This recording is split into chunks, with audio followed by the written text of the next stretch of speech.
Welcome to the California Automated Drone Podcast, where we talk to experts in the field about their experiences in the drone industry. I am your host, Josh Friedman, and I'm really excited to be here today with Jay Seidel of Fullerton College, who's going to talk a little bit about what it's like to be involved in drone education.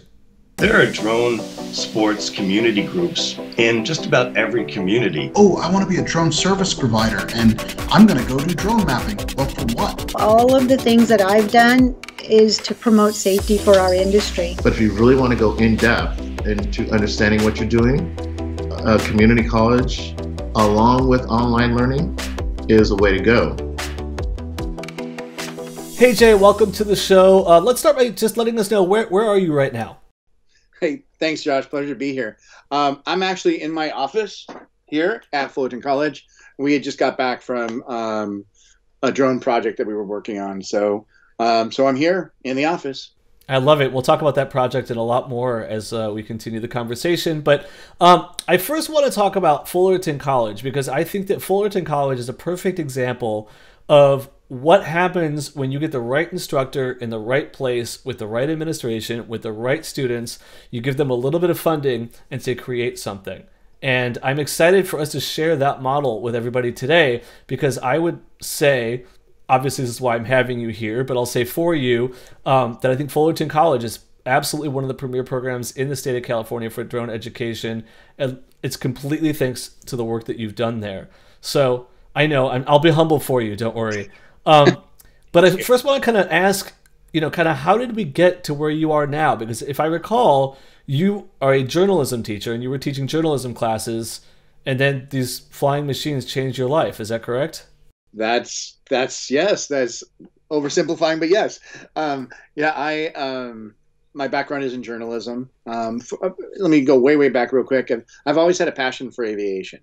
And even when I was younger, I made my parents get me a subscription to Flying Magazine, and I was in the Civil Air Patrol, and I used to fly sailplanes, and almost got my license in that one when I was in high school.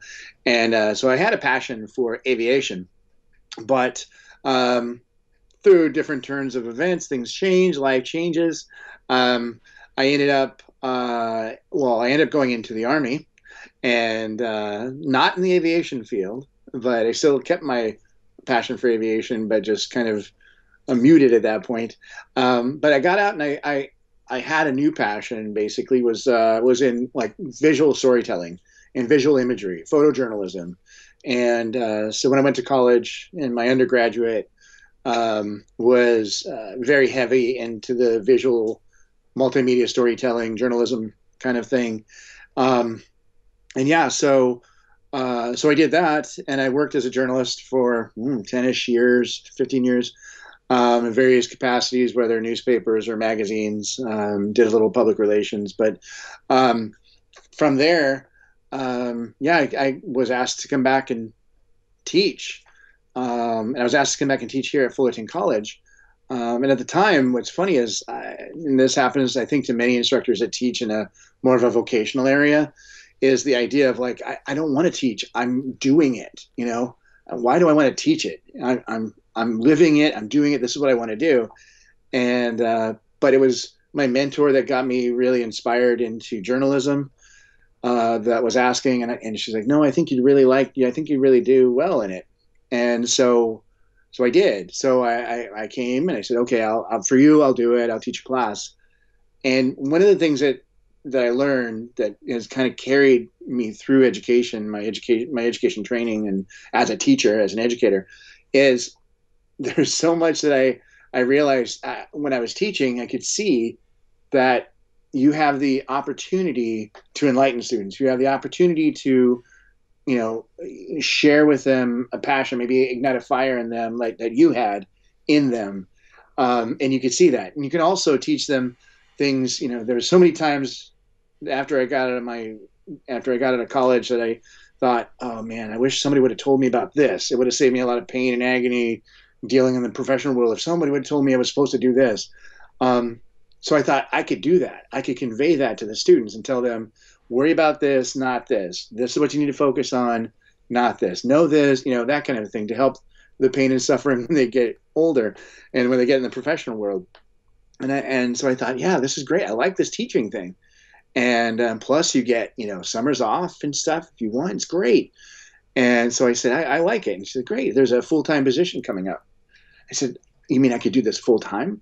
And I thought, this is fantastic. I want to be a full-time teacher here at college. And he said, great, but you got to get your master's. I said, oh, nobody said anything about more school. And so then I looked around. I continued to teach, and then I ended up going to our local Cal State Fullerton for a master's program in communications because it was so rooted in journalism. And so I got my master's in in communications, and was teaching. And then I got the full-time position just as I was getting my master's. It came open, and I was hired. And so I've been teaching and teaching journalism. But with that, as that progressed, because now it's like, where the drone comes in? This is fascinating journalism stuff, but where does the drone? Let me actually interrupt for just one moment, and we're going to pick it up at that point. But you've made so many good points already, and that is that, in my opinion, the best educators are the ones that have worked in the field first, have that experience, and then can take that to the classroom. Yeah. But the other point that you made that I really like, and I've been sharing for a long time, is that we learn just as much from the students as the students learn from us. And this is like the big secret that nobody knows until you're there.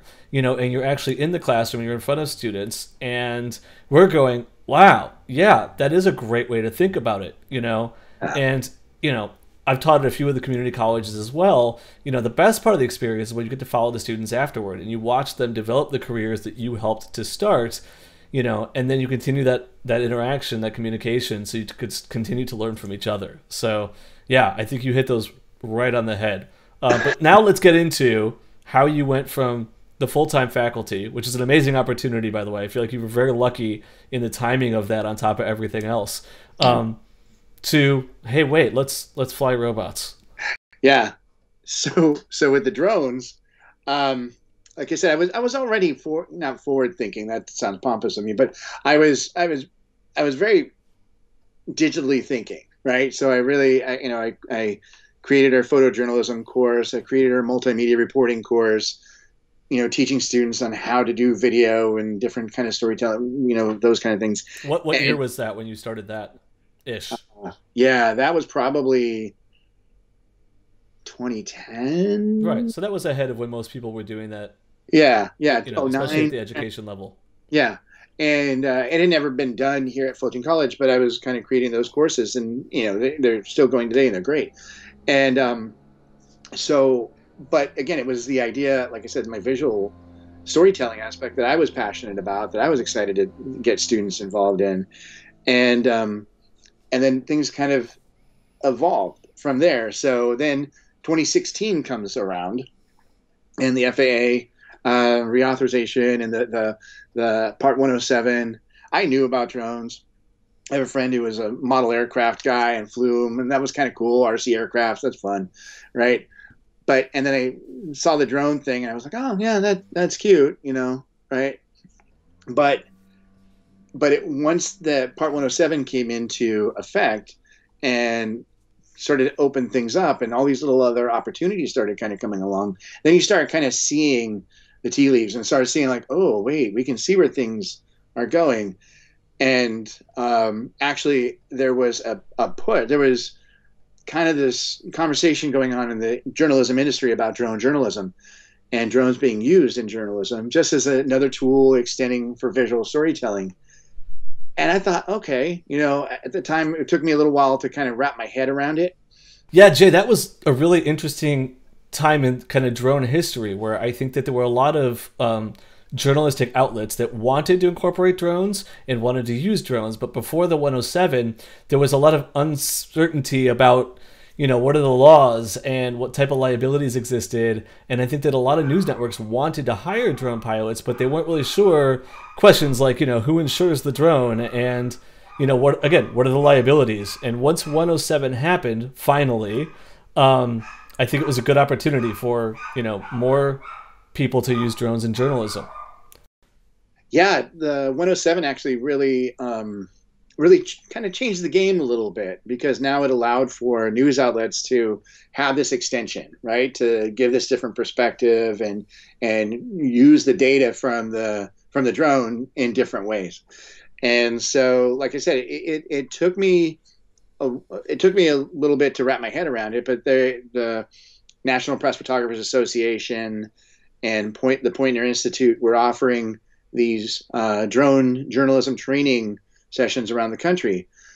So I told my administration, I bugged them and said, "Hey, I want to go to this one up in University of Oregon, and I want to get that training." They said, "Okay." So I went up and went. Once I got up there, though, once I went to the workshop and to the training at University of Oregon, was I drank the Kool-Aid. I was in. Like I got, all of a sudden it was like, I get it now. I see the power and the ability, especially in journalism and storytelling, but just how amazing this tool can be.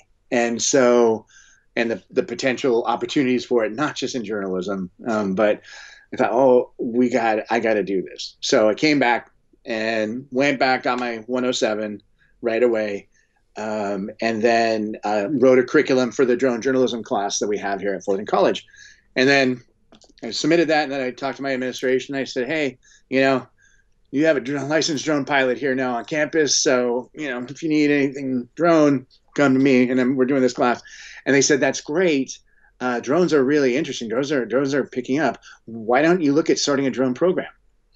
And I kind of said, "Well, I don't know what that means, because I don't know what that looks like, and I don't know what that is.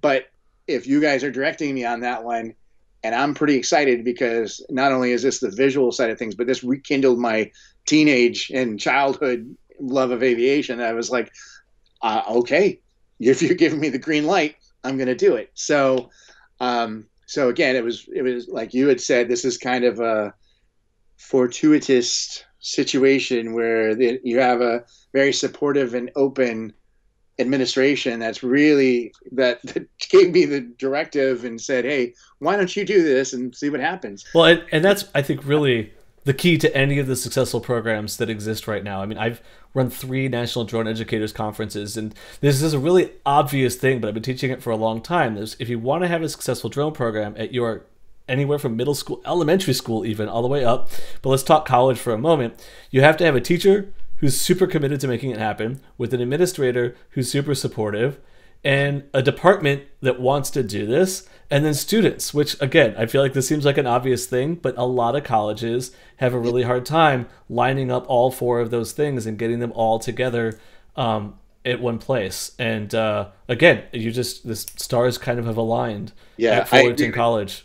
I agree with you 100% on that one. And I count my blessings every time I run into a situation like this, or when I talk to my colleagues at other colleges, and they tell me about, "Oh, we ran into this, and our president doesn't want this, or our dean doesn't like this, or we aren't able to get this." And I'm quiet. I'm just very happy and grateful of the situation that we've developed here at Fullerton College, to where it's very supportive, and it's very, everybody likes the concept, likes where things are going. And because of that situation, it's kind of an incubator for my obsession or passion, whatever it is, that kind of changed into it. So now it fuels that, so I can keep that going. And then it just kind of, the momentum, and then that Field of Dreams concept, once you build it, they will come with the students, is when you build it and make it aware, then the students do come. So it's that, like you said, it's that other component that's there. So I think, I'm lucky, and I think we're in this unique situation here at Fullerton where we can take advantage of this opportunity. So we've been able to jump in and build that. And it took me a while to kind of, I looked at different colleges, I looked at different universities across the country, I looked at different, the for-profit training institutions and those kind of things, just to see what people are doing and where people are going, and what people are learning and training, and those kind of things, and what industries there are, because what happened was, yes, I was the journalism guy here at Fullerton College, but I'm no longer the journalism guy. I'm the drone guy. So, which is okay, which is pretty cool. But it allowed me to kind of grow into other industries. And so that's a perfect segue to, not to fast track too much, but without listing every single class you're offering, because I know it's developing and growing, and this will live for, longer than just right now. But I'd like you to just kind of highlight some of the programs that you guys are doing now, because you are doing some journalism work, but I think that you have taken this, again, as you're about to say, to a whole different level. Let's actually just talk specifically for a moment about the Shark Lab. And I know you have a video to share with me as well of you working with some students. Before we show the video, though, tell me, what is the Shark Lab and what is that experience like and what are you guys doing? So actually the interesting thing with the Shark Lab, well, one of the things, let me back up real quick just to we have outside collaborations. One of the things I thought of with anything, even with journalism, it's just, and being especially at a community college, we are in the voc ed area anyways. So since we're in voc ed and career technical education, then there's only so much you can learn that students can learn from the books and so much from the classrooms. They need the hands-on experience. They need the real world situations. So I was trying to, I wrestle with and try to think of what ways we can give that to students. And with drones, it's the idea of, sure, we can fly here on campus and we can do that. Hey, great, you have 6 logged hours of flying on campus or whatever. Oh, that's amazing. Now try to get a job with that. No, it's going to be a tough sell. So what can we do? So I started looking at different opportunities for collaborations. One of the things just jumped at us unexpectedly was the Shark Lab, and which has been great. And so the Shark Lab is the Shark Lab at Cal State Long Beach. They just started this 2-year research project, and it's going to go on longer than 2 years, but right now it's slated for 2 years. 2-year research project to map and catalog where sharks, juvenile white sharks here in Southern California, and humans kind of interact. And from Santa Barbara down to Solano Beach, Del Mar, really, basically. And for 2 years, go out, and we have the set of protocols of what we do. We just go out, fly different grids along the beach, and just capture video. If there's sharks, there's sharks. If there's not, there's not. And they just catalog where humans go, how far out they go, at what time of year, at what beach, and if there's marine life, because sometimes we'll get seals or we'll get dolphins, or we had a sea turtle, those kind of things. We'll see where the marine life kind of comes into play and how close they come in. And so, and this was something I didn't think of, and that of drones, because again, I'm coming from the journalism side, so I'm thinking cinema, I'm thinking photography. I was just getting into GIS and administration of justice, but marine biology, okay.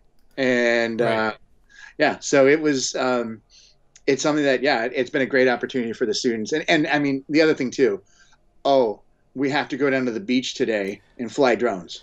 That's not a hard sell. I've been saying for a long time, golfers say any day golfing is a good day.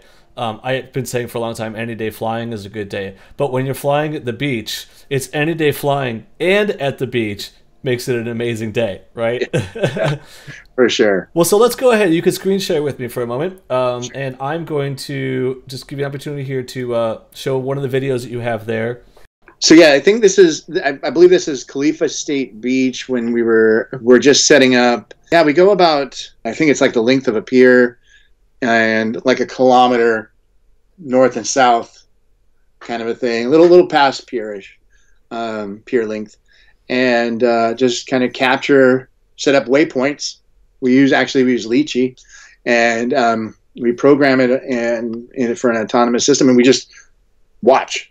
You just look for sharks, and then if there's a shark, the protocol says drop down to like 10 feet. Follow the shark. You can do the grid later, but follow the shark. And yeah, then we just capture the videos. And yeah, but there's so much education happening here. While you're pulling up that other video, I do want to point out one thing before people start to question. There are laws in the United States about flying around marine life. So I want to point that out. And it pretty much comes down to, as long as you are not disrupting the natural flow of that wildlife, then they can be captured. And so I just want to make sure, if anybody has any concern that you guys are doing anything wrong, you guys are definitely not disrupting the sharks. You're not disrupting the flow of the sharks.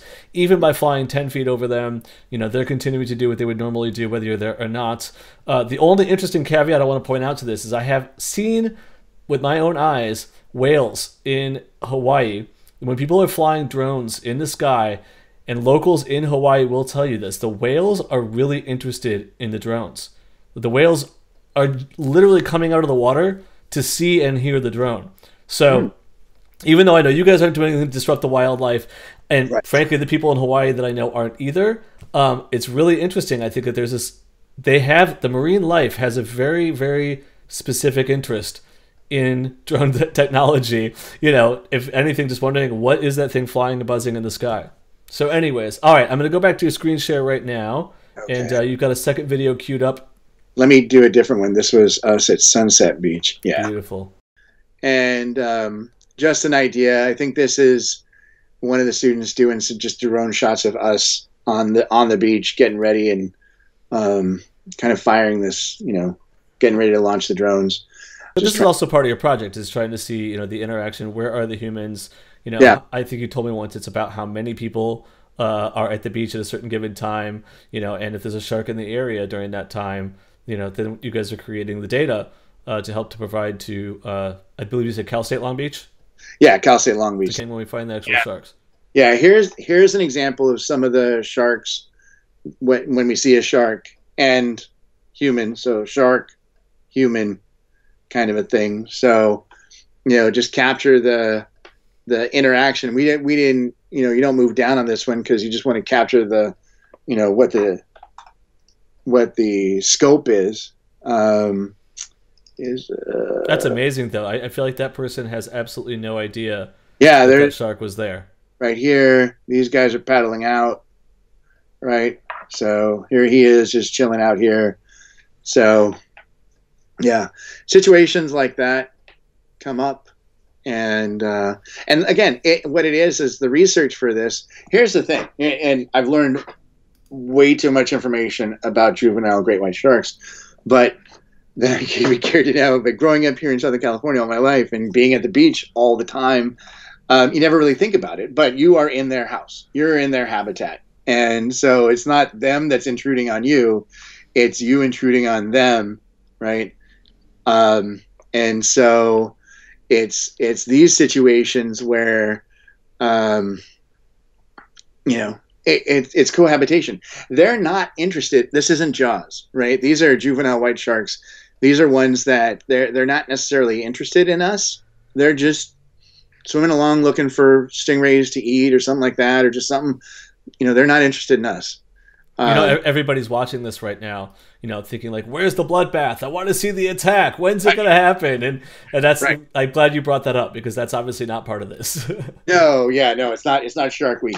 They're not interested in us. And like you said, the Shark Lab wants us to capture this and catalog this. And what they do is they're actually working on a large database that can be just archived and searched as far as, Newport Beach, or in these situations on this date and in this month, what the situations are typically like, and they share that data and information with the state and county lifeguards and some of the city lifeguards that they work with. They work closely with the lifeguards, and so the idea is we're helping in some way train lifeguards and ultimately keep people safe, because that way they can identify, oh, that's bigger than a juvenile white shark, or that's a bigger one that we should close down the beach. And this is how you identify from dorsal fin to tail how big the shark is, and that kind of stuff. So it's training them, so then what they need to do to keep us safe. So it's really ultimately a cool opportunity for students to be a part of that, our drone students to be a part of that and help out with that research and help out with that investigation. So, and then they can log hours. And they can log hours that they worked with the Shark Lab and marine research.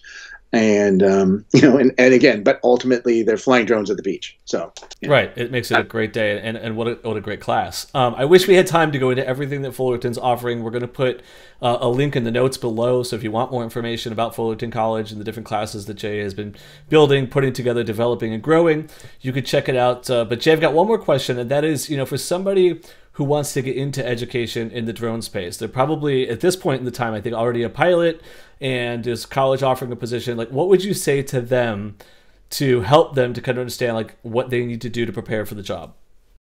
Yeah, that's a good question, because what's interesting is, a lot of people in drone education, if they weren't already like pilots, like, with their private pilot's license, then they're just migrating. And we're all kind of migrants to this whole new area from some other capacity, whether it's geography or journalism or cinematography or photo. And so, but now we're training drone applications and drone education. So, and I think now, and to explain your question or add your question a little bit, is that it's settling in. So now it's kind of establishing. I always say that I tell my administration that there's not going to be anybody that's going to major in drone. So there's not really a drone major. You don't come in learning about drones to major in drone. You learn it unless you're going to build it and engineer it and those kind of things. But if you're coming in to use it for application purposes, you're coming in studying photography or real estate or marine biology or administration of justice or geography or construction or whatever. And you're going to then you learn this technology and how to get the data from this tool and apply it. So to come in and teach, obviously, it has to be somebody that can fly, that is licensed. So that has some real world experience.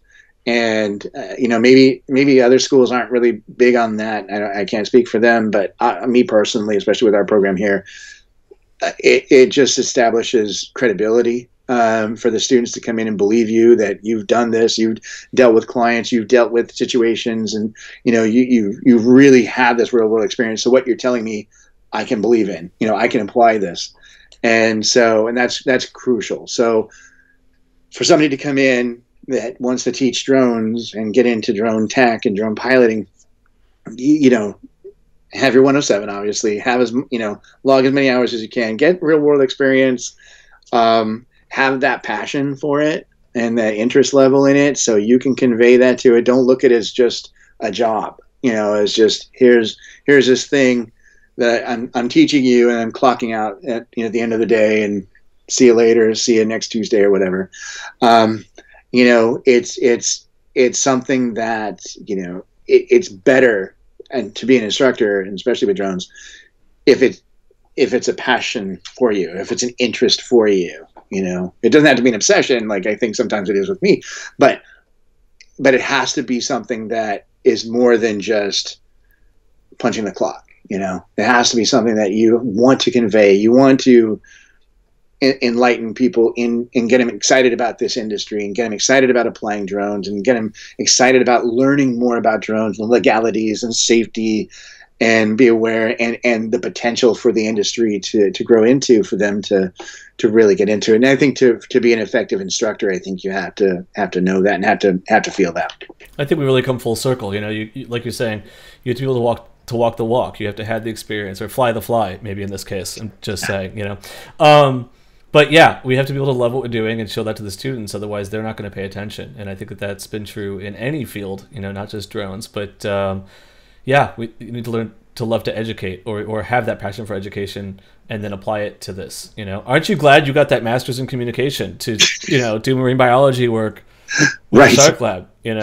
Right, and then work, try to understand mapping and 3D imaging, and and how to recreate accident scenes for police training and those kind of things. Why did I go to school for that? But, right. But the good news, as I've been sharing for a long time as well, is you don't have to learn all the skills at once. I would say to all the drone pilots out there, get your foot in the door flying, and learn one specific industry you want to be part of, whether it's, marine biology in this case, or journalism, or search and rescue, right? Apply it to that one thing, and then you'll find that there's a lot of overlap. If you know how to do drone models and drone maps, then there's a lot of different industries that you can get into. If you know how to do photography and videography and edit those photos and videos yourself, there's a lot of industries that you can get into. Exactly. Yeah. One of the things when I first started doing this is I was almost driving myself insane because I thought, oh my God, I got to do this and then GIS and then I got to get into marine biology and I got to for cinematography and then administration of justice. Our PE department came to me and said, hey, we went in on the drone program. I said, PE and working with the coaches and, just relax. Right. Because a lot of the skill sets in each of these, they relate to each other. You learn one or two things, but you learn how to apply those. You learn one or two things really well, and then you learn how to apply that to the different areas, right? Mapping, photography, videography, those kind of things. You learn those and learn how to do it well with a drone. You can take those to the different areas and help build the drone community in those different areas. And of course, establish a career for yourself that could last a lifetime. Yeah. Well, so don't get overwhelmed by it. My thing is, like you were saying, don't get overwhelmed. Like, I have to learn everything. No. Yeah. Well, I wish we had a lot more time. I'm going to take a moment to show a picture, at least, of the drone van that you guys have there. I wish we could go way more into what's in that van. That said, let's make people just wonder, for those that are watching, if you could see the van. It's a pretty amazing thing to have for the college. It's basically a command center for your drone classes and also a way to promote your program all over the area. So another time, with more time, we would go into that. But Jay, this has been fantastic. And thanks to you for watching and or listening right now. If you want more information about drone careers or where you could get started in the drone industry, please go to californiaautomated.com. Check us out on social media. Like, share, subscribe, and learn. This has been another awesome episode of the California Automated Drone Podcast. Again, I'm your host, Josh Friedman, and we've just spent some time with Jay Seidel at Fullerton College, and we're both here to remind you to fly safe and fly often.